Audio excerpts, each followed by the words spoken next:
pertama pembukaan, yang kedua dilanjutkan sambutan-sambutan dari ketua kelompok, yang ketiga pemaparan materi pendidikan kesehatan dengan judul pertolongan pada kondisi tersedak, stroking pada anak dan bayi.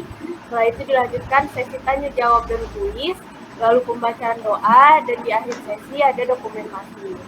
Baik, itulah tadi susunan acara kegiatan pendidikan kesehatan kita pada hari ini. Adapun pemaparan materi pendidikan kesehatan ini dengan tema pertolongan pada kondisi tersedak atau choking pada anak dan bayi. Baik teman-teman, langsung saja kita mulai ke sesi yang pertama, yaitu pembukaan. Marilah kita buka acara kegiatan hari ini dengan membaca basmalah. Bismillahirrahmanirrahim. Baik teman-teman, selanjutnya sesi kedua yaitu sambutan. Yang pertama akan disampaikan oleh ketua kelompok untuk memberikan sambutan kepada ketua kelompok Muhammad Taufik Zulfahmi. Waktu dan layar saya persilakan. Baik, terima kasih. Bismillahirrahmanirrahim. Assalamualaikum warahmatullahi wabarakatuh. Yang terhormat Ibu Nurse Ulfatul Mufliha, Master Nursing Science, selaku dosen pembimbing kelompok mata kuliah keperawatan gawat darurat 1, yang saya hormati para audiens dari keluarga masing-masing anggota kelompok 4 serta teman-teman kelompokku yang kubanggakan. Puji syukur kehadirat Allah Subhanahu wa Ta'ala yang telah memberikan kita kesempatan dan kesehatan sehingga di sore hari ini walaupun secara virtual tidak mengurangi rasa kepedulian kita kepada masyarakat ataupun menambah nutrisi keilmuan kita tentang materi yang nantinya akan disampaikan oleh teman-teman saya, materi yang tidak jauh dari kehidupan kita, terutama pada anak dan bayi, yaitu materi tersedak. Selanjutnya saya ucapkan kepada para audiens yang telah meluangkan waktu dan bersedia untuk hadir pada acara kami pada sore hari ini. Ya walaupun mungkin ada beberapa dari para audiens yang 1-2 hari ini dihubungi, dan mohon maaf mengganggu waktu libur para audiens, ibu, bapak, dan teman-teman sekalian. Selanjutnya tujuannya ini adalah untuk melatih kami juga sebagai mahasiswa, di mana ini merupakan salah satu dari tridharma perguruan tinggi kami, yaitu salah satunya pengabdian kepada masyarakat. Ya harapannya semoga nantinya setelah kami lulus, kami bisa berinteraksi dengan masyarakat dengan ilmu dan kompetensi yang kami punya. Mohon maaf juga apabila yang saya sebutkan tadi ini secara virtual, yang memang yang mungkin dari Bapak, Ibu, dan teman-teman sekalian rasanya ini sangat kurang ketika disampaikan secara virtual, tidak ada interaksi yang langsung kita sampaikan, tapi ya karenanya waktu dan kesibukan dari teman-teman mahasiswa ini sehingga mau tidak mau kami laksanakan secara online. Semoga dengan adanya kegiatan ini banyak sekali manfaat, ya walaupun terdapat juga kekurangan nanti dari teman-teman saya dan saya pribadi, mohon maaf yang sebesar-besarnya. Semoga apa yang kita laksanakan sore hari ini, acara hari ini, mendapatkan juga ridho dari Allah Subhanahu wa Ta'ala.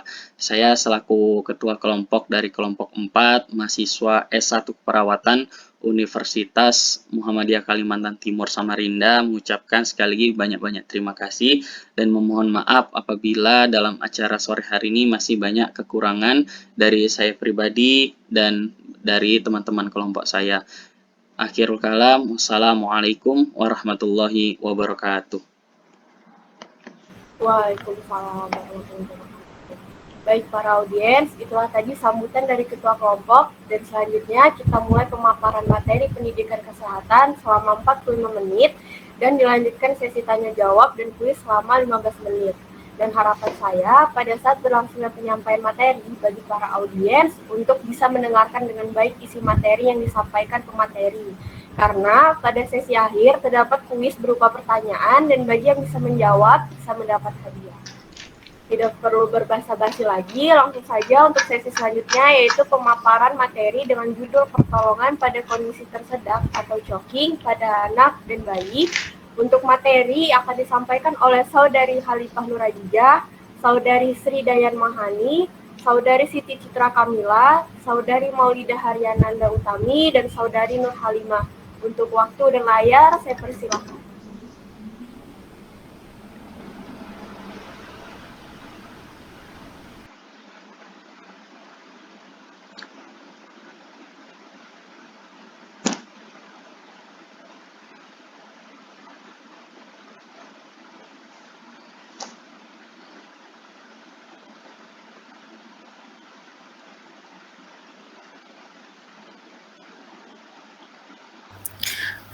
Baik, terima kasih kepada moderator atas waktu yang telah diberikan. Para audiens sekalian, langsung saja kita masuk kepada materi pertama terkait pertolongan pada kondisi tersedak atau choking pada anak dan bayi. Nah, next. Untuk pengertian sendiri, tersedak adalah suatu kondisi di mana benda asing seperti mainan, makanan itu tersangkut di dalam tenggorokan atau kerongkongan pada anak dan bayi sehingga menghalangi aliran udara yang menyebabkan orang tersedak tidak bisa bernafas dengan baik. Pada anak dan bayi, tersedak bisa terjadi saat makan atau bermain. Seperti yang tadi saya katakan, anak-anak cenderung memang suka memakan sembarangan, entah itu mainan atau benda-benda asing yang bisa menyebabkan saluran pernapasan mereka terhalang oleh benda tersebut dan tidak dapat bernafas dengan baik ya. Kemudian next.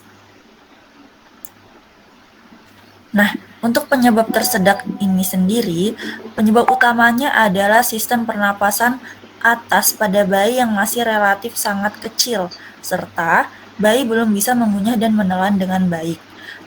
Merupakan faktor resiko terjadinya tersedak pada bayi. Biasanya bayi tersedak karena sedang diberikan ASI atau MPASI. Jadi memang pada bayi itu sering kita temui bahwa ketika mereka sedang diberikan ASI dan MPASI itu sering tersedak. Nah, maka dari itu di sini kami ingin memberikan edukasi kepada para bapak dan ibu gimana sih menanggulangi atau tindakan apa yang tepat ketika terjadi hal tersebut. Oke, untuk materi selanjutnya akan dijelaskan oleh rekan saya. Sebelumnya, saya izin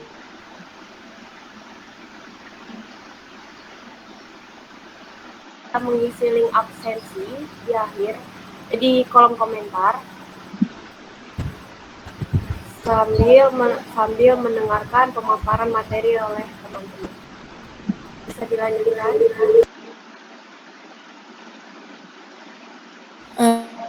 Oke, baik. Bisa di next.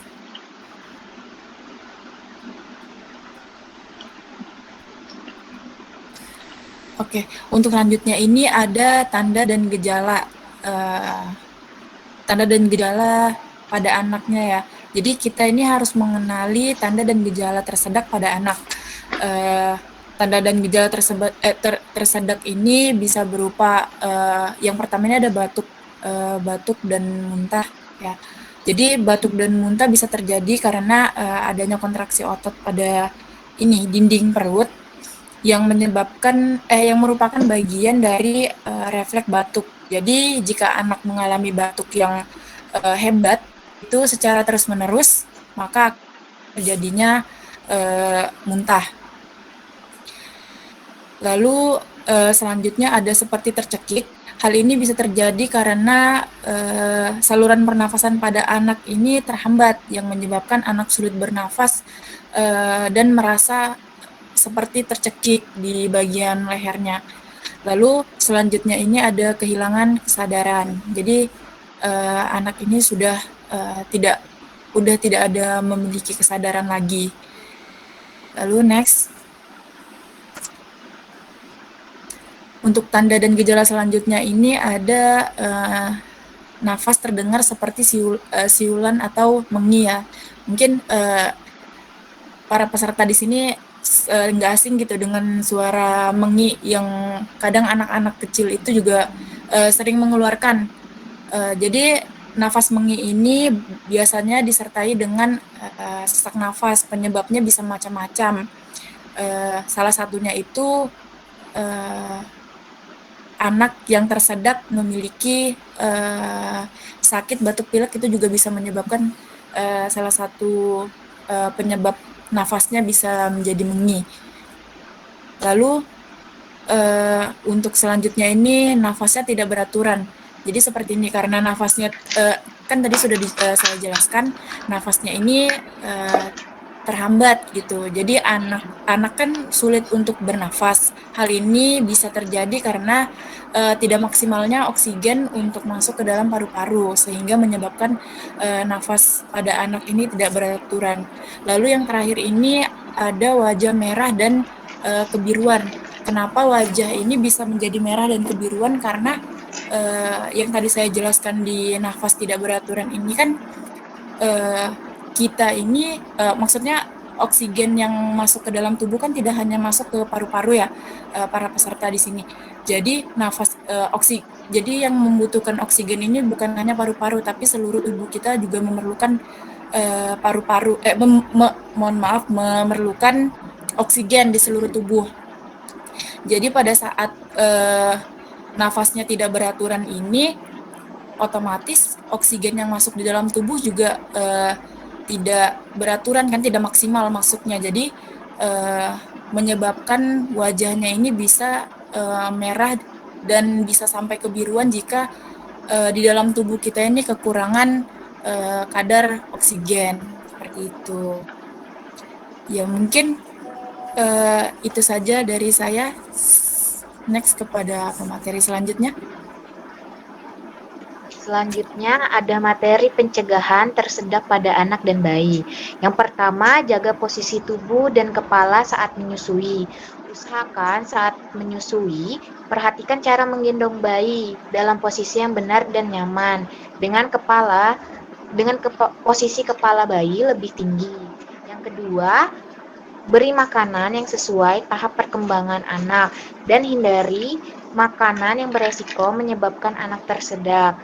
Contohnya, jangan memberikan makanan yang keras pada anak di bawah usia 6 bulan. Dan perhatikan potongan makanan anak dalam ukuran yang bisa dicerna oleh anaknya. Yang ketiga, hindari anak dari benda kecil di rumah seperti manik-manik, uang koin, kancing, dan benda lainnya yang mungkin bisa dimakan oleh anak. Dan yang terakhir, awasi anak ketika makan dan bermain. Anak yang aktif biasanya selalu penasaran dengan lingkungan dan biasanya menggunakan indera perasa untuk mengetahui hal baru, sehingga benda-benda yang dimasukkan bisa menyebabkan tersedak pada anak. Selanjutnya akan dijelaskan oleh Maulida Haryananda Utami.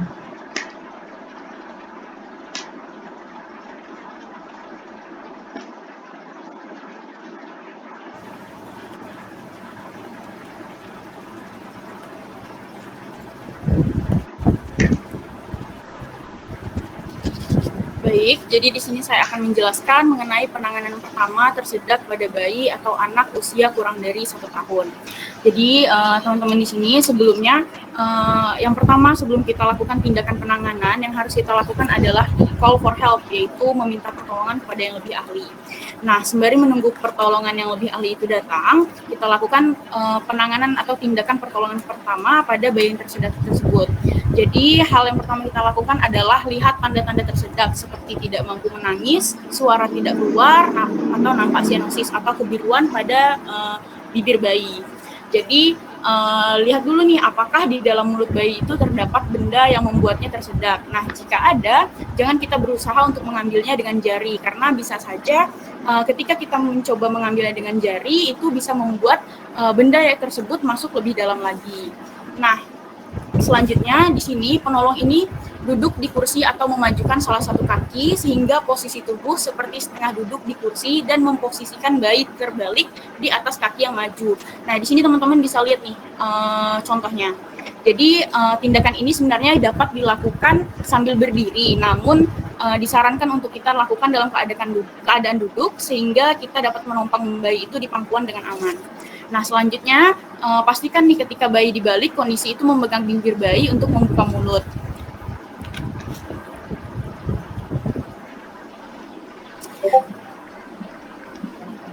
Nah, lalu penolong ini melakukan back blow atau tepukan pada bagian atas punggung bayi. Nah, tepukan ini dilakukan di antara 2 skapula atau di antara 2 tulang belikat. Nah, tindakan ini nih yang kita sebut dengan back blow. Nah, selanjutnya setelah melakukan 5 kali back blow, tangan penolong ini melakukan posisi sandwich atau menjepit bayi pada kedua tangan untuk menghindari cedera pada bayi saat membalik. Nah, jadi bila masih bayi itu susah bernafas, maka balikan bayi menjadi terlentang dan berikan 5 pijatan dada menggunakan 2 jari. Nih, ada contohnya di sini. Jadi gunakan 2 jari tengah dada, yaitu pada bagian bawah garis imaginer puting susu untuk melakukan pijatan dada atau tindakan ini yang biasa kita sebut dengan chest thrust. Lalu berikan 5 kali kompresi dada chest thrust dengan kecepatan 1 kali kompresi 1 detik.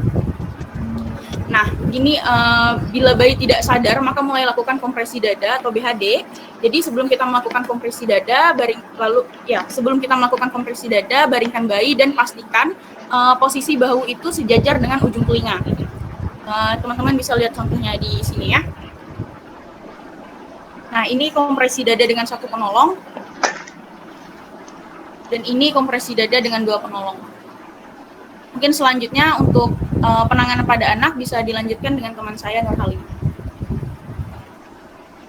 Baik, untuk materi selanjutnya ada penanganan pada anak. Untuk penanganan pada anak ini tidak jauh berbeda dengan penolongan pada bayi tadi, tapi yang pertama ada memiliki kemiripan, yaitu yang pertama kita harus pastikan terlebih dahulu aman diri, aman lingkungan, dan aman korban yang ingin kita tolong. Nah, jika sudah dipastikan semua kondisi aman, maka langkah selanjutnya adalah lihat tanda-tanda tersedak. Seperti yang sudah dijelaskan oleh teman saya pada materi awal tadi, tanda dan gejala tersedak itu kan ada yang batuk, kemudian muntah, hilang kesadaran, kemudian ada seperti tercekik. Biasanya kalau misalkan anak itu mereka sudah bisa memiliki respon tubuh, yaitu biasanya sudah memegang bagian lehernya. Kalau misalkan bayi kan mungkin sulit untuk melakukan melakukan hal tersebut. Tapi kalau biasanya pada anak mungkin respon mereka biasanya adalah dengan tiba-tiba berhenti berbicara dan tangan mereka tiba-tiba memegang leher seperti tercekik, padahal tidak ada yang mencekik, karena hal tersebut terjadi karena mereka merasa seperti ada sesuatu di bagian leher mereka yang menjanggal saluran pernapasannya. Kemudian yang kedua, sama seperti yang teman saya bilang tadi, adalah telepon bantuan atau meminta pertolongan orang lain. Jika sudah, maka selanjutnya mungkin materi bisa di next. Nah, mungkin selanjutnya penanganan yang diberikan adalah penolong memposisikan dirinya berdiri atau berlutut di belakang korban jika korbannya anak-anak. Jadi pastikan sang penolong ini atau diri kita itu berada di posisi belakang korban.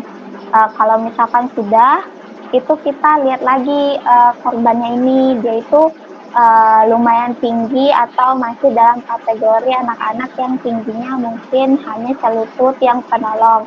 Jadi penolong bisa memposisikan dirinya dengan sedikit berlutut agar nanti posisi untuk menolongnya itu mempermudah penolong dan juga mempermudah si korban ini. Nah, yang kedua adalah lingkarkan tangan penolong pada area pinggang korban. Jadi setelah tadi posisinya berdiri atau berlutut dengan membelakangi korban, maka selanjutnya adalah lingkarkan tangan. Jadi ini posisinya seperti memeluk korban itu dari belakang. Nah, jika sudah, maka masuk ke langkah ketiga, yaitu buat kepalan pada salah satu tangan yang tidak dominan. Jadi buat salah satu tangan yang menolong ini itu menggenggam dengan salah satu jarinya itu dikepal ke luar. Nah, jika sudah, maka letakkan posisi tangan yang menggenggam ini tadi di bawah dada, di bawah tulang dada. Dan mungkin materi bisa di next. Nah, genggaman pada tangan yang sudah digenggam ini tadi ditaruh di bagian tulang di bawah tulang dada, dan tangan satunya menggenggam tangan yang membuat kepalan tadi. Nah, tapi di sini perlu diperhatikan kembali, apabila korban lebih tinggi dari penolong, maka minta korban untuk sedikit membungkuk badan. Jadi tadi apabila penolongnya ini lebih tinggi, maka penolong yang jongkok. Tapi apabila korbannya ini lebih tinggi, maka kita minta korbannya yang sedikit untuk jongkok, atau kita posisikan sedikit agak membungkuk ke depan. Nah, jika sudah, tadi tangan yang satu menggenggam, tangan yang satu memegang tangan yang digenggam dengan posisi korban ada di depan penolong, seperti posisi memeluk dari belakang, kemudian tekan dan dorong ke atas genggaman tangan dari perut korban dengan cepat. Sampai akhirnya sampai akhirnya korban tadi bisa diselamatkan oleh sang penolong dengan terbukanya jalan napas. Tapi apabila pasien tidak sadar, maka lakukan kompresi dada atau BHD. Mungkin dari saya selaku pemateri terakhir, cukup sekian yang bisa saya sampaikan. Saya kembalikan ke moderator. Baik, terima kasih kepada Saudari Halim Kamila Dija, Saudari Sri Dayan Mahani, Saudari Siti Citra Kamila, Saudari Maulida Haryananda Utami, dan Saudari Nur Halimah atas penyampaian materinya yang sangat bermanfaat sekali bagi kita semua untuk mengetahui bagaimana cara memberikan pertolongan pada kondisi tersedak pada anak dan bayi. Selanjutnya, pada sesi penyampaian materi, kita lanjutkan untuk menonton penayangan video.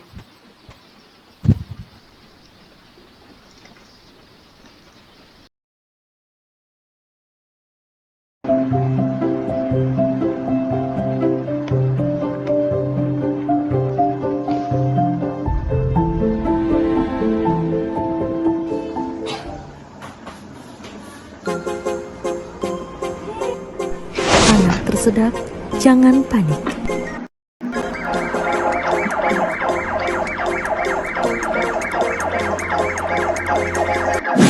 Penanganan awal tersedak pada anak di bawah 1 tahun. Lihat dulu apakah di dalam mulut bayi terdapat benda yang membuatnya tersedak. Jika ada, jangan berusaha mengambilnya dengan jari karena bisa mendorongnya lebih dulu. Letakkan bayi pada lengan-lengan posisi kepala lebih rendah dengan wajah menghadap ke bawah, sambil menopang kepala dengan ibu jari di satu sisi rahang dan yang lainnya menggunakan 1 atau 2 jari dari tangan yang sama tanpa menekan jaringan lunak di bawah rahang. Tindakan ini dapat dilakukan sambil berdiri, namun disarankan untuk dilakukan dalam keadaan duduk sehingga dapat menopang bayi di pangkuan dengan aman. Lakukan 5 hentakan dengan cukup kuat dengan menggunakan pangkal atau tumit telapak tangan di punggung di antara 2 tulang belikat bayi. Tindakan ini disebut back close. Bila obstruksi masih tetap, balikan bayi menjadi terlentang dan berikan 5 pijatan dada dengan menggunakan 2 jari. 1 jari di bawah garis yang menghubungkan kedua papila. Tindakan ini disebut chest thrust. Bila obstruksi masih tetap, evaluasi mulut bayi apakah ada bahan obstruksi yang bisa dikeluarkan. Bila diperlukan, bisa diulang kembali melakukan pukulan pada bagian belakang bayi.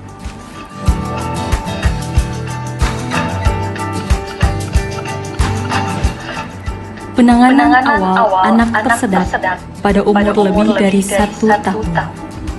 Letakkan anak dengan posisi tengkurap dengan kepala lebih rendah. Berikan 5 pukulan dengan menggunakan tumit dari telapak tangan pada bagian belakang anak di antara tulang belikat.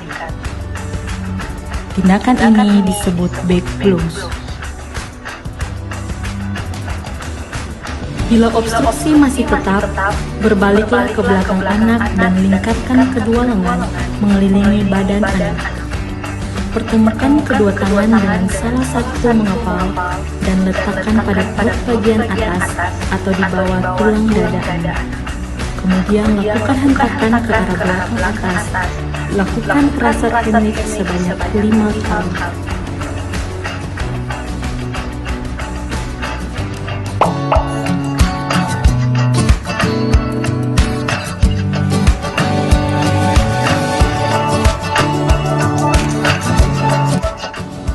Bila obstruksi masih tetap, evaluasi mulut anak.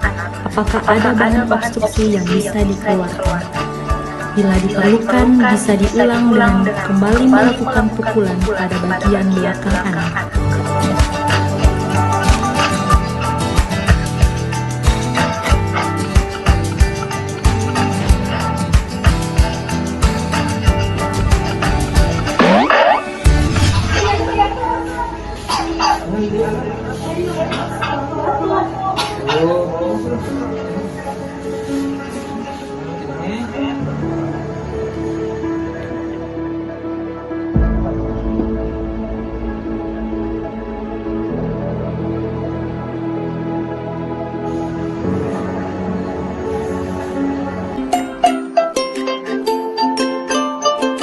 Terima kasih.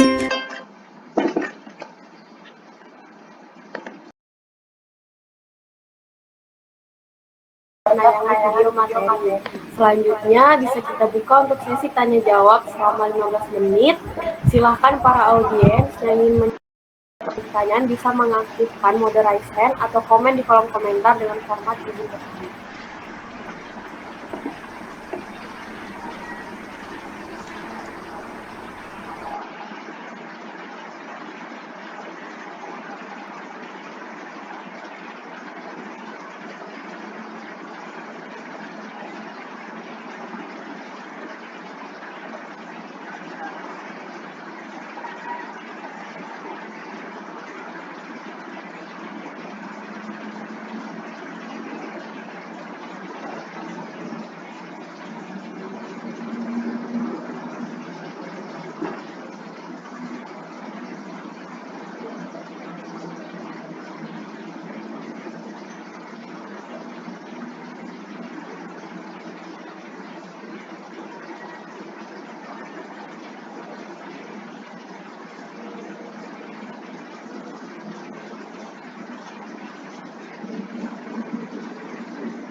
Ayo, mana nih ibu-ibu yang punya anak? Kalau ada yang ingin ditanyakan dari materi yang disampaikan kurang jelas, bisa nih ditanyakan ibu-ibu.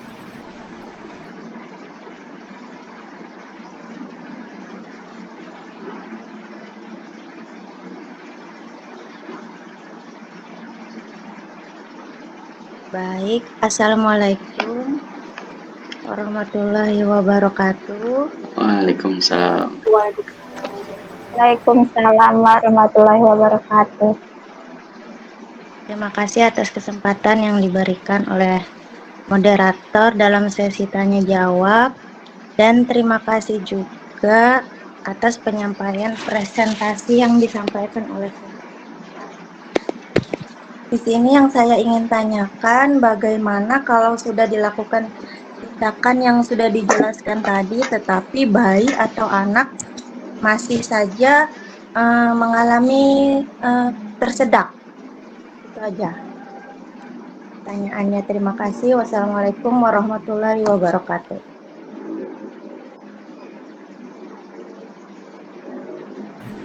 Baik teman-teman, nih ada pertanyaan dari Ibu Nurhalida di Misi. Barangkali teman-teman yang menyampaikan materi bisa menjawab pertanyaan dari ibunya.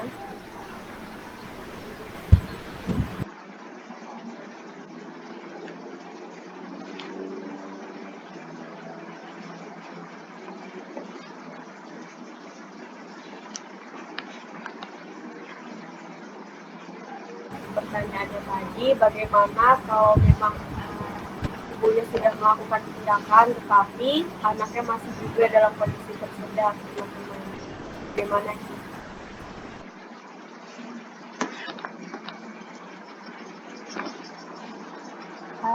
Baik, izin masuk moderator, mungkin saya sedikit menjawab pertanyaan yang diberikan.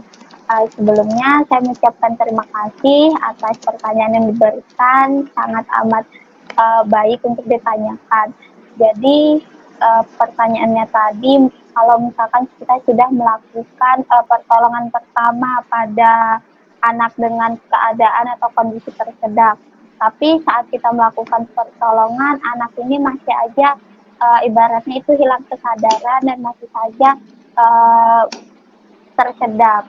Jadi apa yang perlu kita lakukan? Jadi yang pertama tentunya kita tidak boleh panik terlebih dahulu. Oleh sebab itu kita sebagai calon-calon orang tua atau sudah ada yang menjadi orang tua saat ini, mungkin orang tua yang mungkin masih belum mengetahui penanganan tersedak itu. Jadi secara umum tadi kan sudah dijelaskan tanda-tandanya, tanda-tanda dari tersedak itu.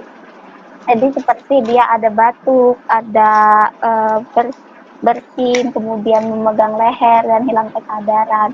Nah sebelum itu kita harus menangani dulu hal apa yang sekiranya itu bisa mengakibatkan anak ini tersedak, seperti biasanya orang tua, mohon maaf, itu lalai, seperti anaknya saat makan tidak diperhatikan, tidak diperhatikan dia itu makan dengan tertib kah, atau dia ini makan sambil bermain kah, kemudian tidak memperhatikan porsi makanan yang dimasukkan anak ini ke dalam mulutnya, entah itu porsinya sedikit atau porsinya sedang atau porsinya banyak, atau ada beberapa orang tua itu yang sengaja memberikan makanan yang potongannya ini masih terlalu besar bagi anak dengan alasan anaknya ini sudah mampu mengunyah makanan tersebut, padahal kondisi anak berbeda dengan kondisi kita yang sudah dewasa, di mana kita bisa bilang atau kita bisa protes kepada orang tua kita, ini kebesaran, tolong dipotongkan, ini mungkin terlalu keras, saya tidak bisa mengunyahnya, berbeda kondisinya. Jadi ketika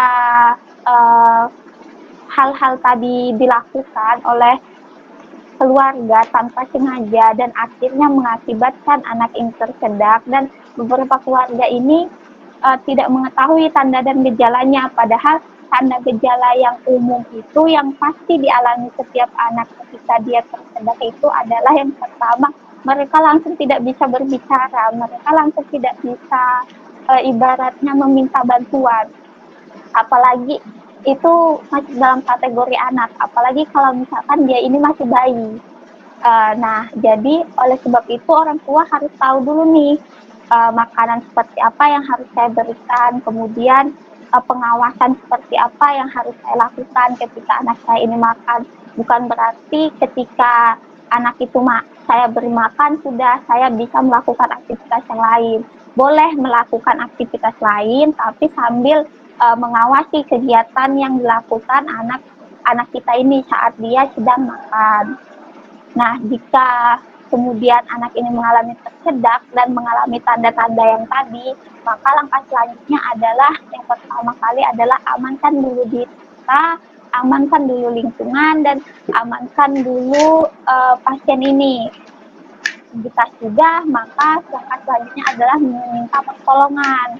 Meminta pertolongan entah itu menghubungi nomor darurat atau menghubungi anggota keluarga yang memang berkecimpung dalam dunia kesehatan yang mungkin mengerti akan kondisi fisiologis anak yang mengalami tersedak.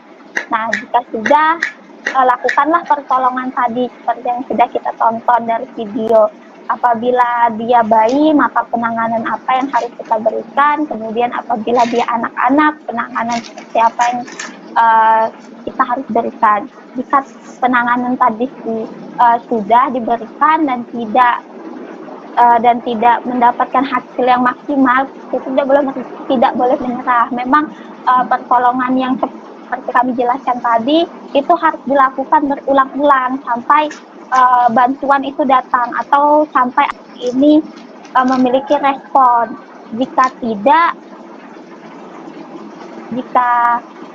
tidak, maka kemungkinan anak bisa selamat pada saat masih dalam kategori sedang itu tinggi, teman para audiens semua. Jadi harus mengutamakan lagi tindakan yang kita lakukan ini. Jadi harus diulang-ulang terus, jangan satu kali percobaan anak tidak merespon maka langkah selanjutnya kita menyerah. Tidak seperti itu para audiens dan teman-teman semua. Jadi harus mengulang sampai akhirnya bantuan itu datang. Dan ketika bantuan ini datang, maka kita yang orang umum tadi boleh sekiranya menepi sebentar dan mempersilahkan tim penolong ini menolong anak atau korban yang kita temukan itu. Mungkin sekian jawaban yang bisa saya berikan. Mungkin teman-teman yang lain ada yang ingin menambahkan atau bagaimana, saya kembalikan kepada moderator. Baik, terima kasih saudari Halimah. Kepada penanya, apakah sudah menjawab pertanyaannya? Iya, terima kasih atas jawaban pertanyaan yang sangat luar biasa. Jawabannya sudah bisa saya terima dan memuaskan. Terima kasih. Wassalamualaikum warahmatullahi wabarakatuh. Waalaikumsalam warahmatullahi wabarakatuh. Baik, kita lanjut ke pertanyaan berikutnya dari kolom komentar dari Fitriana. Assalamualaikum, izin bertanya. Dari penjelasan materi, saya amati adalah penanganan tersedak oleh benda. Apakah sama penanganan yang akan dilakukan saat kasus anak bayi tersedak saat menyusui? Silakan pada teman-teman ingin menjawab.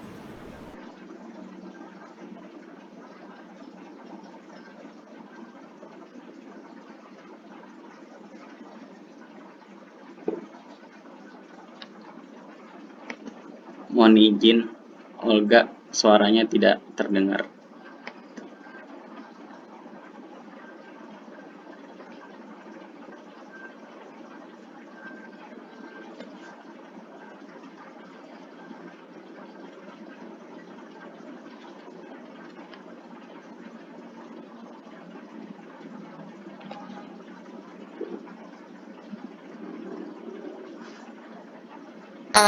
Oke, baik, mohon maaf sepertinya ada kesalahan teknis tadi.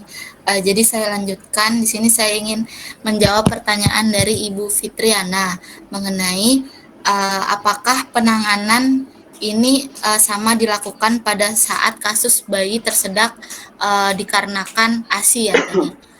Oke, baik. Jadi pada bayi ini memang sering tersedak, apalagi di rentan usia 0 sampai 4 bulan.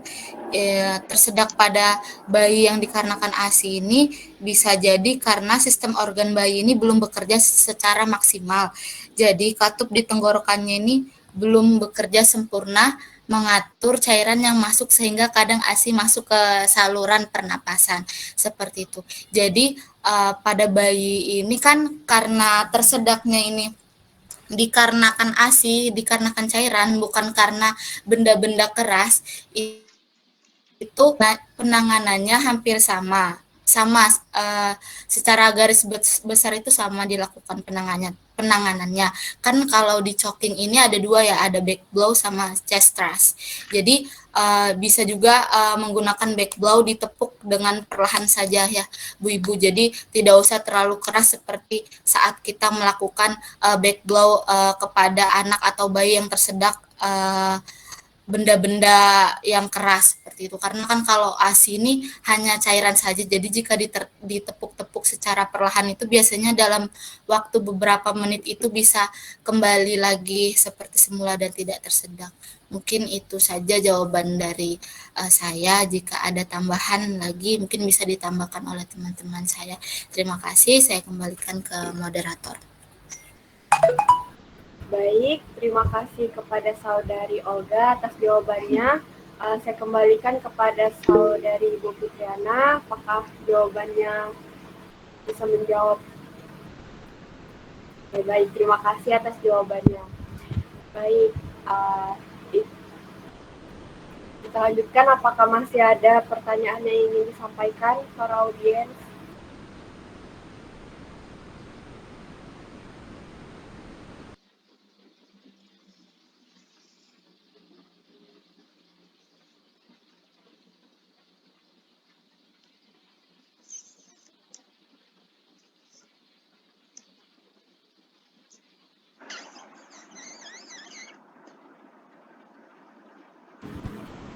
Baik, saya rasa cukup.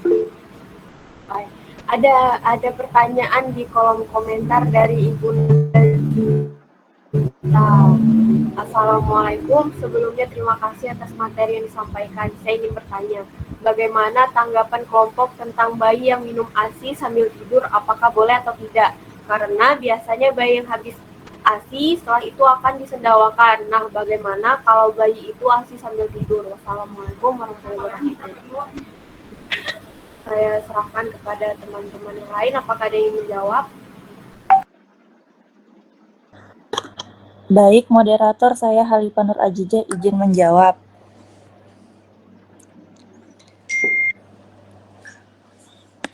Pertanyaannya, bagaimana tanggapan kelompok tentang bayi yang minum ASI sambil tidur, apakah boleh atau tidak? Karena biasanya bayi yang habis ASI setelah itu akan disendawakan. Nah, bagaimana kalau bayi itu ASI sambil tidur? Mungkin yang dimaksud oleh Saudari Nanda ini banyak ibu-ibu yang mohon maaf memberikan ASI ketika bayi itu tidur seperti itu, sambil tiduran. Jadi ketika diberikan ASI melalui payudara itu diperbolehkan jika ibu sedang mengalami sakit atau kurang sehat, itu tidak apa-apa sambil tidur, tetapi tetap diperhatikan. Namun jika bayi diberikan ASI melalui botol susu, itu lebih meningkatkan resiko tersedak pada bayi dan juga bisa terjadi infeksi telinga karena tersedak tadi itu bisa masuk ke saluran telinga, bisa masuk ke saluran hidung juga. Nah, itu yang bisa menyebabkan tersedak. Maka dari itu alangkah baiknya para ibu-ibu sekalian jangan terlalu sering untuk memberikan ASI ketika bayi itu tidur seperti itu. Itu saja jawaban yang bisa saya berikan. Mohon maaf apabila terdapat perkataan yang salah. Saya perkenankan kepada teman-teman kelompok saya untuk memberikan tambahan. Saya kembalikan kepada moderator. Baik, terima kasih kepada Saudari Halifah. Saya kembalikan kepada Ibu Nanda Juwita. Apakah jawabannya sudah menjawab dari pertanyaan yang Ibu berikan? Iya, Mbak. Terima kasih.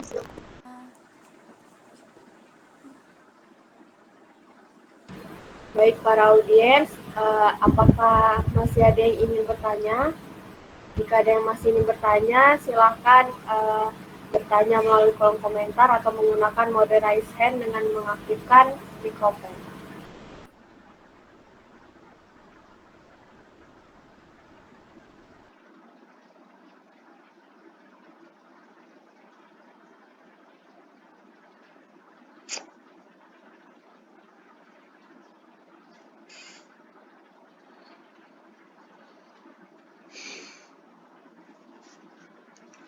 Izin masuk moderator, mungkin sambil menunggu pertanyaan yang ingin ditanyakan lagi atau sebelum masuk ke agenda selanjutnya, saya izin menambahkan sedikit jawaban teman saya Halifah mengenai pertanyaan yang ketiga tadi.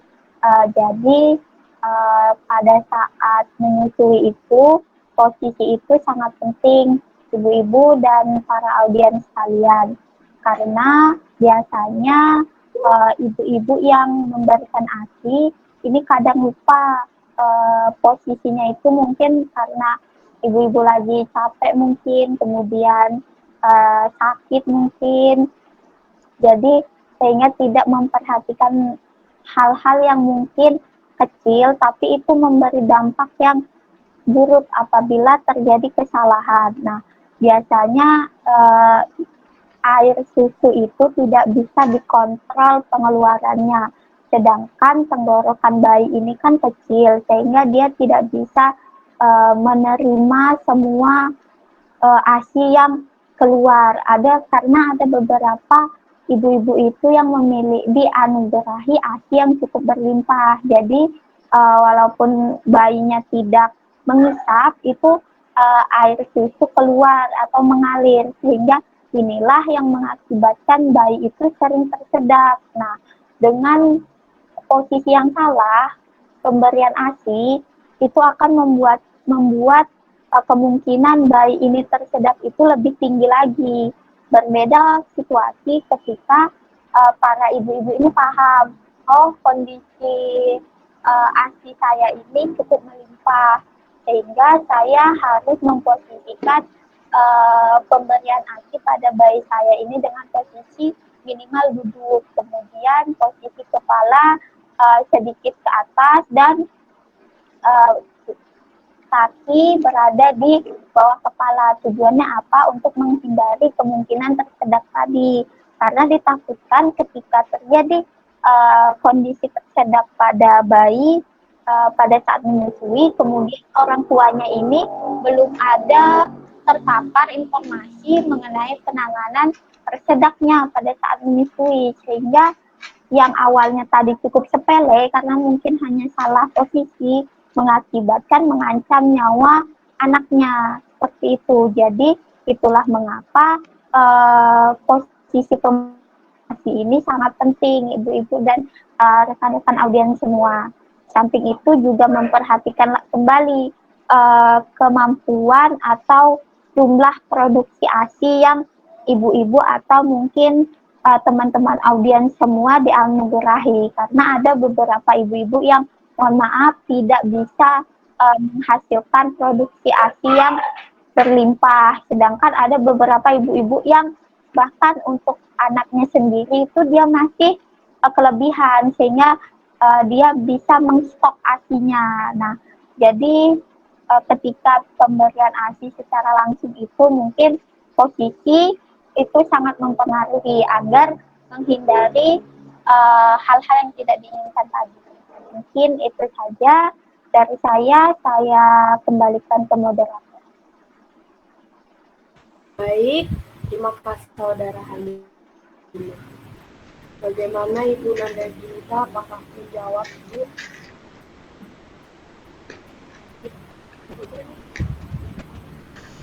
Kelompok boleh nggak saya tambahkan terkait posisi menyusui? Baik Ibu. Mohon maaf sebelumnya izin tidak on kamera sambil jaga anak. Baik, tadi pertanyaan bagus sekali ya terkait dengan apa tadi posisi menyusui tidur, apakah beresiko tersedak, kemudian bagaimana jika harus menyendawakan, seperti itu ya. Baik, tadi pertanyaan dari Ibu, siapa tadi namanya? Maaf dicap Ibu Nanda. Ibu atau siapa nih? Oke, jadi tadi sudah cukup jelas disampaikan oleh kelompok, saya hanya menambahkan sedikit ya. Kalau tadi mungkin ada yang menjelaskan, menyinggung sedikit terkait dengan produksi ASI. Jadi sebenarnya untuk posisi tidur itu diperbolehkan dengan catatan itu tadi ya, posisi bayi tepat seperti itu ya. Jika misalnya nih kondisi malam hari atau tadi kondisi ibu sakit seperti itu ya. Jadi posisi bayi itu miring sempurna. Jadi bukan hanya kepalanya aja yang miring, tapi posisi telinga dengan pundak bayi itu sejajar.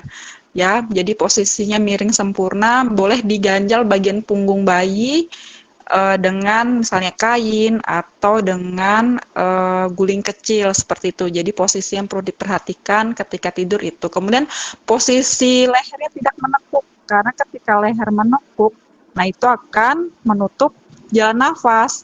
Jadi bisa jadi bukan karena tersedaknya henti napasnya, tapi karena leher yang tertekuk, sedangkan jalan nafas bayi kan masih kecil. Jadi itu posisinya agak mendongak. Jadi memang posisi yang tepat ketika menyusui adalah bayi itu kepalanya agak mendongak, mulutnya terbuka lebar, kemudian posisinya miring sempurna, yaitu tadi telinga sejajar dengan pundak bayi gitu ya. Jadi bukan badan bayi terlentang, tapi kepalanya miring. Nah itu yang tidak tepat. Itu yang pertama, jadi posisinya harus diperhatikan, kemudian lehernya jangan menekuk ya, dagunya tidak menempel ke dada ya, seperti itu, tetap terbuka, terus posisi bayi seperti agak mendongak, itu yang pertama. Itu jika kondisinya mungkin produksi ASI-nya normal ya, dalam artian stabil, tidak berlebih, tetapi ada kondisi lain ketika ibu yang produksinya berlebih, kemudian alirannya sangat deras nih. Nah, aliran ASI yang sangat deras itu biasanya mengalami tersedak pada bayi, karena bayi kewalahan ya saking derasnya nih keluar ASI, kemudian bisa bayi tersedak. Ada beberapa teknik yang untuk mengatasi agar bayi tidak tersedak. Pertama, sebelum menyusui langsung ke bayi, ibu bisa memerah dulu, mungkin sekitar beberapa menit untuk mengurangi produksinya, dalam artian mengurangi volume ASI yang di dalam, karena terlalu banyak volume yang di dalam maka yang keluar akan semakin deras seperti itu kan, jadi menyebabkan tersedak. Jadi teknik yang pertama bisa diperah dulu sedikit, beberapa menit, mungkin sekitar 1-2 menit atau 5 menit pertama bisa diperah dulu untuk mengurangi aliran yang terlalu deras itu. Yang kedua, bisa dengan posisi ibunya berbaring nih telentang, karena kan prinsipnya air tuh mengalir ke tempat yang lebih rendah ya. Kalau ibu terlentang, payudaranya kan posisinya otomatis di atas badan ibu ya. Kemudian bayi bisa diletakkan di atas dada ibu, seperti kalau mungkin kelompok pernah belajar teknik IMD, inisiasi menyusu dini, ya bayinya kan meluk ibunya ya di atas perut ya, jadi bayinya tengkurap, ibunya terlentang. Itu kalau pada kasus atau pada kondisi itu ya produksi ASI-nya meningkat yang alirannya terlalu deras. Jadi dengan harapan kalau posisi ibunya terlentang, bayinya tengkurap di atas perut ibu, kemudian menyusu, dan perhatikan juga hidungnya jangan sampai tertutup di bagian terkena dengan bagian payudara itu. Jadi untuk menghambat atau maksudnya mengurangi gaya gravitasi, jika mungkin kalau posisi duduk kan payudaranya menghadap ke bawah ya, putingnya, kemudian alirannya biasanya lebih deras karena memang air mengalir ke tempat yang lebih rendah. Itu jadi ada 2 teknik. Yang pertama bisa diperah dulu untuk mengurangi aliran yang terlalu deras yang bisa menyebabkan tersedak. Yang kedua bisa dengan posisi ibu berbaring terlentang, kemudian bayinya tengkurap, dengan catatan perhatikan saluran nafasnya juga, jangan sampai bayi tengkurap belum kuat angkat kepala, tidak diposisikan dengan tepat, hidungnya tertutup. Jadi hidungnya jangan sampai tertutup, bisa diagak miringkan, kemudian posisi lehernya juga jangan menekuk. Itu ya, jadi ada catatan tambahannya kalau memang ini posisi ibu berbaring terlentang. Itu ya kalau untuk tambahan terkait yang produksi ASI berlebih atau alirannya terlalu deras seperti itu. Bagaimana? Silahkan saya kembalikan ya. Terima kasih. Kejadian yang membahayakan sehingga muntah masuk ke dalam saluran nafas. Atas jawabannya. Bagaimana Ibu Nanda Juwita, apakah menjawab dari pertanyaan yang disampaikan? Kita mungkin jadi orang tua sendiri udah khawatir. Cuma ini ada lagi pertanyaan dari Rahmah Fitri. Assalamualaikum, terima kasih sebelumnya. Jika tersedak saat anak minum terus airnya keluar dari hidung Apa ada penanganan khusus lain yang dijelaskan? Wassalamualaikum. Teriak kesedihan. Ini kenapa anakku? Saya bilang, Mas, dia malah nangis. Kenapa? Karena dia. Silakan pada teman-teman yang ingin menjawab, silakan. Oke, jangan sampai hidungnya tertutup dengan pundak kita ya, atau kita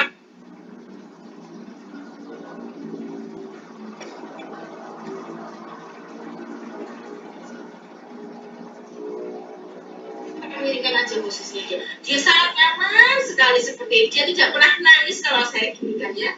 Tapi pelan-pelan aja, jangan gitu ya. Kasian, pelan-pelan aja sampai terdengar gerak gitu. Nanti soalnya nanti dikencengin ya Bapak ya. Terus ya. Oke. Kalau udah semua di rumah, tiba-tiba bayinya itu keluar apa kayak muntah gitu lewat hidung dan mulut ya.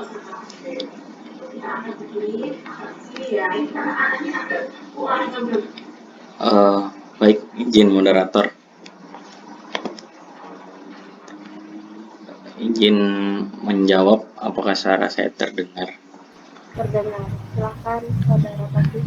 Ya, mohon izin Ibu, mohon izin Ibu atau saudara Rahma Putri apabila nanti jawaban dari saya dan menurut kelompok ini masih kurang jelas.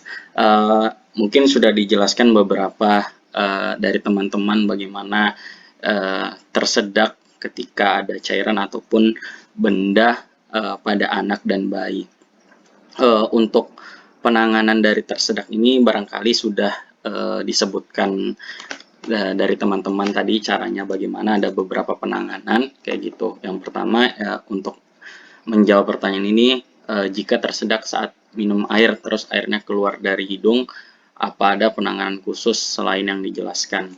Baik, dari ilmu yang sudah kami dapatkan tadi, yang pertama ketika mendapatkan kasus seperti ini, ibu-ibu dan rekan-rekan audiens jangan panik terlebih dahulu yang disebutkan dari teman saya tadi. Lakukan dulu apa yang bisa kita lakukan. Nah, terkhusus untuk anak dan bayi ini, terlihat dulu posisi ketika tersedaknya itu seperti apa, tersedaknya itu karena apa juga.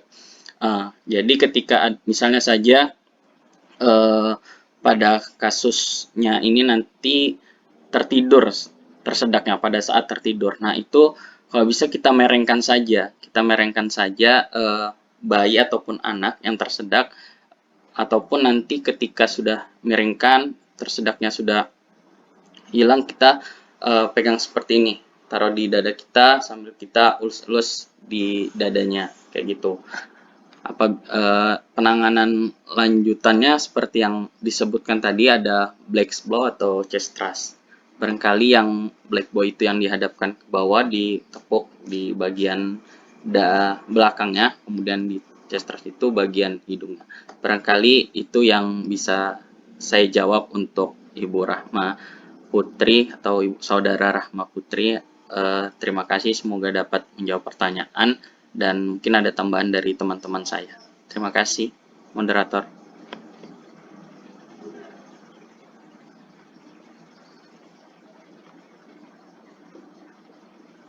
Baik, terima kasih Saudara Taufik. Untuk teman-teman yang lain atau Ibu Ulfa, apakah ada yang ingin ditambahkan? Tadi terkait dengan kalau airnya keluar dari hidung ya. Jadi tadi sudah dijelaskan oleh Taufik bahwa prinsipnya untuk penanganan tersedak tadi bisa back blow, bisa dengan penekanan di area dada, tadi seperti itu.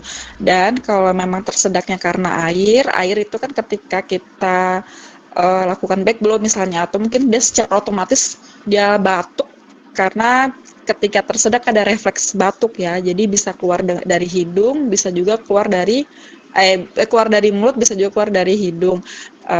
Pertanyaan kan tadi kalau misalnya keluar dari hidung seperti apa? Yang pertama dilihat responnya, apakah memang kembali bernafas dengan normal atau mungkin masih ada kesulitan bernafas. Misalnya kesulitan bernafas, kemungkinan masih ada air yang masuk ke dalam saluran pernafasan, maka tetap lakukan tadi misalnya teknik back blow atau misalnya teknik tadi penekanan pada dada. Kemudian air yang keluar dari hidung seperti apa? Nanti ketika memang responnya sudah baik, nafasnya sudah bagus, yang keluar dari hidung, yang keluar dari mulut, bisa kita bersihkan menggunakan kain bersih ya.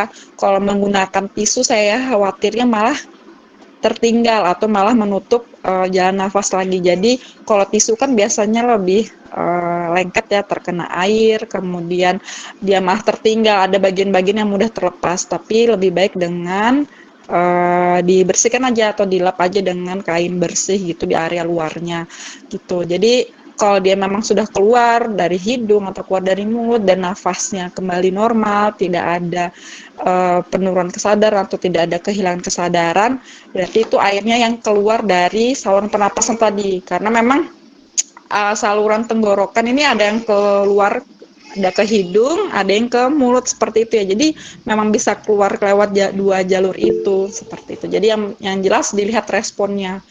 Yang utama adalah respon dari bernafasnya, kemudian kesadarannya. Kalau memang bernapas dengan baik, kemudian sadar penuh, dan memang cairannya sudah keluar, nah itu yang penting cuma tinggal mengusap atau membersihkan sisa air yang ada di hidung dan di mulut. Kemudian tadi yang terkait ASI saya lupa menambahkan, yang tadi pertanyaan keduanya terkait menyendawakan ya. Kalau posisi tidur menyendawakannya bagaimana? Jadi memang ketika sekalian ya, izin moderator. Jadi ketika memang bayinya tenang, misalnya tertidur pulas, bernafasnya baik, tidak ada rewel karena kembung, biasanya kan yang perlu disendawakan karena memang ada udara yang masuk ketika dia menyusui, ada udara masuk, kemudian perut kembung, bayi rewel. Nah itu bisa, kalau memang awalnya posisinya berbaring, boleh duduk dulu atau ditaruh di pundak ibu ya. Mungkin ibunya sudah tahu ya tekniknya, bisa taruh di pundak ibu agak setengah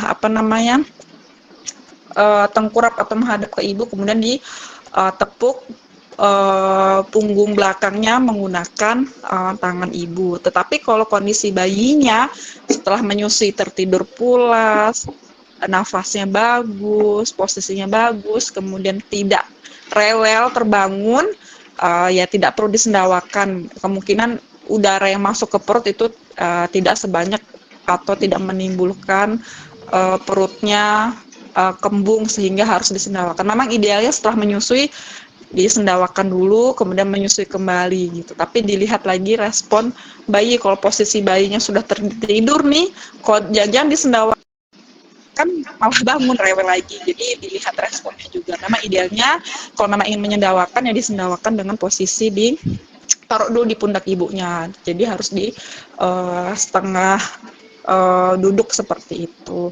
Tapi kalau memang itu tadi bayinya sudah tertidur, posisi berbaring, kemudian memang tidak ada masalah pernafasan dan juga bayinya tidak rewel karena kebanyakan angin di perutnya, jadi tidak perlu seperti itu. Jadi lihat lagi respon bayinya. Baik, silahkan kelompok. Baik Ibu, terima kasih atas tambahannya. Mengingatkan kembali untuk kepada para peserta agar bisa mengisi link absensi di kolom komen. Baik, para audiens, terima kasih yang telah bertanya dan sesi tanya jawab sudah selesai. Berikutnya kita masuk ke sesi kuis.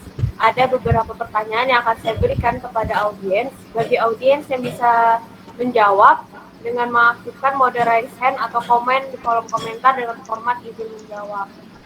Akan saya ajukan 3 pertanyaan kepada para audiens.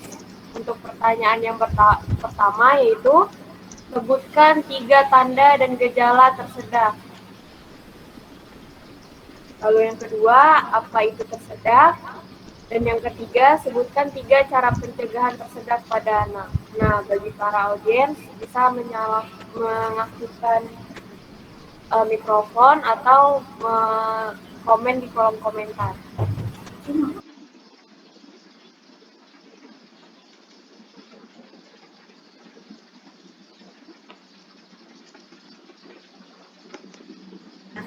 Ayo, bisa nih 1 pertanyaan, 1 jawaban. Pertanyaan pertama tadi, saya salin aja pertanyaannya di kolom komentar. Bagi ibu-ibu kalau lupa pertanyaannya. Halo. Assalamualaikum. Waalaikumsalam Ibu. Waalaikumsalam. Silakan Ibu.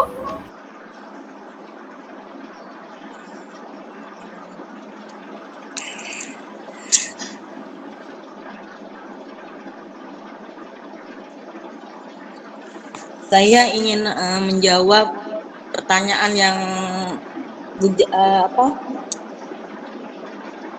gejala tersedak kalau tidak salah tadi ya, yang pertama. Iya Ibu. Dari penjelasan tadi ada, kalau tidak salah ada 3 tanda gejala tersedak. Yang pertama, napas terdengar seperti siulan dan wajah memerah dan kebiruan, serta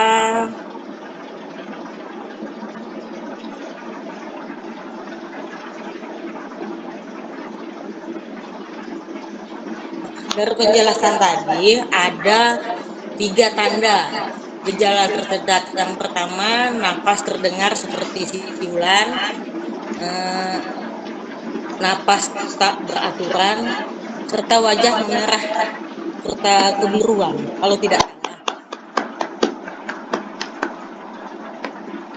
Itu yang dapat saya simak dari tadi ya.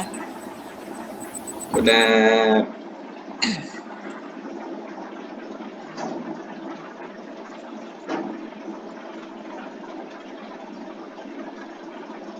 Iya, benar Ibu. Mungkin akan saya tambahkan sedikit. Dari 3 tanda gejala tadi, ada suara seperti siulan, napas tidak beraturan, dan wajah memerah dan kebiruan. Baik untuk Ibu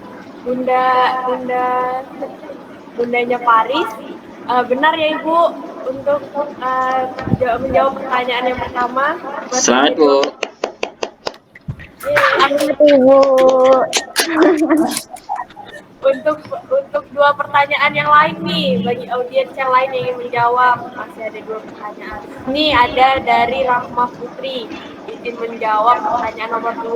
Tersedak itu kondisi ketika benda atau makanan masuk ke saluran nafas dan tenggorokan dan menyumbat. Bagaimana teman-teman yang lain? Apakah benar?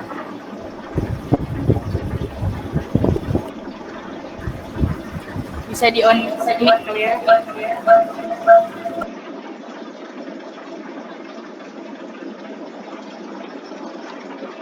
Mungkin Ibu Rahma ada gangguan kali, moderator. Jadi jawab di komen kali. Ya, tidak apa-apa. Teman-teman yang lain bagaimana nih tanggapannya untuk jawaban Ibu Rahma Putri?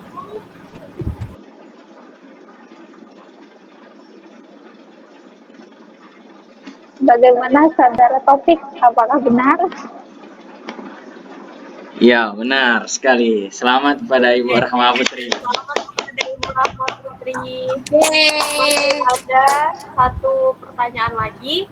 Sebutkan 3 cara pencegahan tersedak pada anak. Nih, pertanyaan terakhir nih. Saya. Ya, silakan. Jadi dari penjelasan tadi, beberapa saya catat 3 cara pencegahan tersedak pada anak, yaitu yang pertama, jaga posisi tubuh dan kepala saat menyusui, lalu menghindarkan anak dari benda kecil di rumah, dan memberikan makanan sesuai dengan tahap perkembangan anak. Bagaimana teman-teman yang lain? Apakah Bagaimana Maulida? Apakah benar? Oh, semangat banget ya Bu Eva. Ya, jawabannya benar. Selamat Ibu Eva, ini semangat sekali ya teman-teman. Alhamdulillah, Selamat ya Ibu. Terima kasih. Iya, makasih ya. baik, sudah 3 pertanyaan terjawab. Yang pertama bisa dijawab dengan bundanya Paris. Lalu pertanyaan kedua dijawab oleh Rahma Putri, dan yang ketiga dijawab oleh Ibu Eva. Baik, terima kasih untuk yang sudah menjawab. Untuk hadiah akan dihubungi oleh panitia. Kita lanjut, selesai sudah sesi kuis hari ini, kita masuk ke sesi penutup, yaitu izinkan saya membacakan kesimpulan materi, yaitu hal utama, yang paling utama kita lakukan saat kondisi anak tersedak, yaitu adalah hal yang paling utama itu jangan panik. Jadi jangan panik ya ibu-ibu jika anak tersedak, cukup lakukan penanganan yang bisa kita lakukan. Setelah itu tadi disampaikan tunggu atau panggil bantuan tenaga kesehatan. Gitu. Lalu sesi selanjutnya yaitu sesi akhir dokumentasi. Kepada teman-teman panitia, saya persilakan untuk melakukan dokumentasi. Bagi para audiens diharapkan untuk mengaktifkan kameranya terlebih dahulu.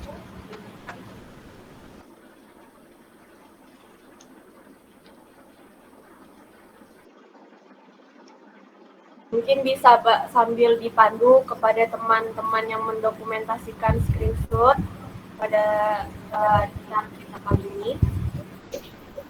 Baik, saya ambil alih ya, moderator.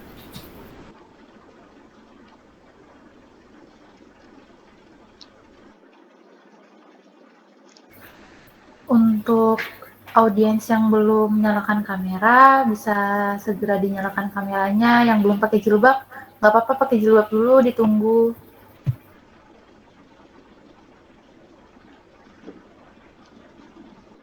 Izin masuk ditunggu sampai 17.30 ya para audiens dan ibu-ibu serta teman-teman.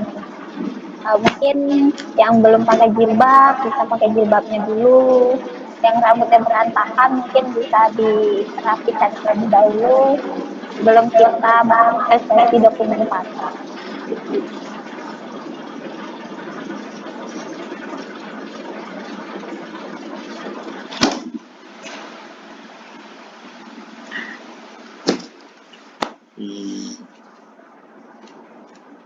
Satu, dua, tiga.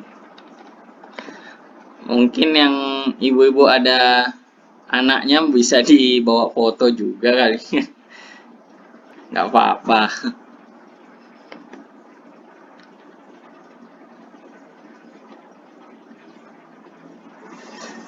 Ya, teman-teman kelompok juga silakan on cam.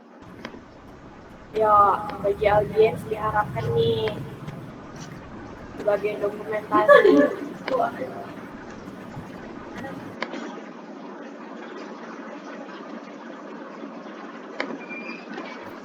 Baik, saya ambil alih ya karena waktunya sudah pada jam 17.30 kita mulai dokumentasi.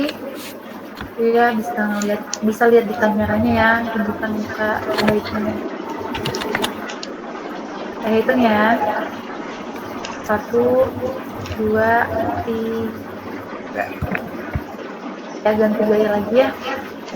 1, 2, 3.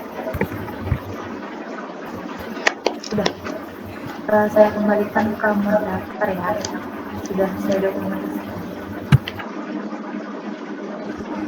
Baik, terima kasih kepada panitia dokumentasi.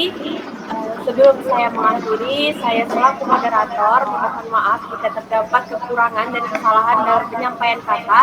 Saya izin pamit undur diri. Terima kasih. Wassalamualaikum warahmatullahi wabarakatuh. Terima kasih kepada para audiens atas waktunya pada sore hari ini. Baik, terima kasih audiens, ibu dan rekan-rekan. Izin sebelum menutup, alangkah baiknya kita berdoa dulu. Semoga apa yang kita kerjakan dan lakukan sore hari ini mendapat ridho dari Allah Subhanahu wa Ta'ala. Bagi yang beragama Islam, saya pandu dan mengawali doa ini membaca Ummul Quran Al-Fatihah. A'udzubillahi minasyaitonirrajim. Bismillahirrahmanirrahim. Alhamdulillahirabbil alamin, arrahmanirrahim, maliki yaumiddin. Iyyaka na'budu wa iyyaka nasta'in. Ihdinas siratal mustaqim, siratal ladzina an'amta 'alaihim ghairil maghdubi 'alaihim waladdallin. Bismillahirrahmanirrahim. Ya Allah, Tuhan yang Maha Penyayang. Hanya rahmat dan kasih sayang-Mu sehingga segala aktivitas kami dalam acara sore hari ini berjalan dengan lancar, walaupun menguras waktu, tenaga, dan pikiran. Dan hari ini ya Allah, kami berkumpul melalui room Google Meet di tempat memanjatkan puji syukur kepadamu sekaligus menutup kegiatan acara kami. Ya Allah, berkahilah segala aktivitas kami selama dalam mengikuti rangkaian acara ini, dan jadikanlah sebagai amal ibadah di sisimu.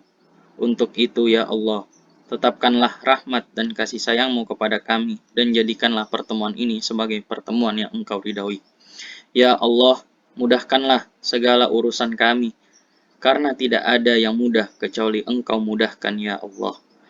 Ya Allah, bukakanlah atas kami pintu kebajikan, kebaikan, pintu keberkahanmu, pintu rahmatmu, pintu kekuatanmu, pintu rezekimu, pintu kesehatanmu, pintu keselamatan, karena Engkaulah yang maha pengasih lagi maha penyayang. Ya Allah, curahkanlah kesabaran atas kami, dan teguhkanlah pendirian kami pada terhadap cobaan dan kebenaran. Ya Allah, berkahilah semua ilmu yang dapat kami sampaikan pada acara hari ini, sehingga kami dapat mengamalkan setelah kami keluar dari room Google Meet ini dan kembali ke aktivitas kami yang berikutnya, sehingga kami bisa menjadi suri tauladan dalam keluarga, masyarakat, bangsa, dan negara kami. Rabbana atina fid dunya hasanah wa fil akhirati hasanah wa qina azabannar. Bifadlika subhanaka rabbika rabbil izzati amma yasifun wa salamun alal mursalin walhamdulillahi rabbil alamin. Sadaqallahul azim. Wassalamualaikum warahmatullahi wabarakatuh. Waalaikumsalam. Amin, amin ya robbal alamin. Terima kasih kepada para audiens atas waktunya. Jika mohon maaf jika terdapat kesalahan, jika ada ingin keluar bisa keluar para audiens.